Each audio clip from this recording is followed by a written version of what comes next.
Jim? Yeah, James Fritz, 271 Crutcher Road. As far as energy efficiency, I think setting up another bureaucracy for energy efficiency is the wrong way to go. I think there are a number of options. Tom Pierce has a nose for energy efficiency, like a bird dog does have for quail. And if you gave him 5% of the energy savings for 2 years, I think you'd be surprised what he'd come up with. And number two, the people that know where the energy savings could be are the employees. If you had a suggestion that employees could make energy efficient suggestions and give them 5% for 2 years, if that's legal, I think you'd be surprised, because I've been a consultant. The first thing I do is go talk to the employees and ask them where they can save energy. So why not cut out the middleman and go directly to the employees and say, how can we save energy? And we'll make it worth your department's effort or individual's effort or something of this sort.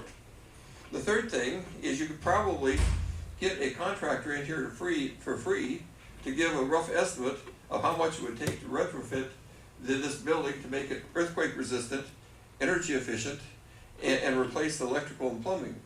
And now it's going to be rough, it's plus or minus 5%. It isn't going to be legally binding or anything of this sort. But there are contractors that do it. I've given rough estimates. Somebody called me up when I was a general contractor and says, I want to add a second story.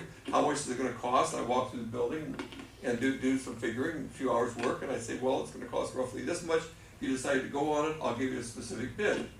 So my guess is, looking at this place, we're looking at $25 million to make it energy efficient, earthquake safe, and redo the plumbing and electrical. That's just my rough estimate. But I'm trying to save your lives. I'm trying to save your records. And if we're going to keep this building, we've got to have it safe, efficient. We've got to have a modern security systems so that when I come here, the building isn't going to fall on me, or somebody is going to come charging in here with violence on his mind.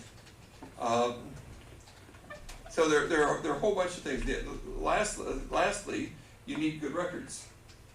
If you're going to, one of the big savings are vehicles, but you need to know detailed records. A building inspector, what route he takes, how long he spends at a particular site, things of this sort. I can take 4 people. If I was a building inspector, I could go to 4 places and take all day, or I could take 2 hours, depending on how I route it. So there's savings there. And lastly, we have a comprehensive plan that was designed to make it as difficult or impossible to build a building or do a business. We got to look at the comprehensive plan, because you're going to have thousands of people that desperately need food. Got a red light. And housing. Sorry, John.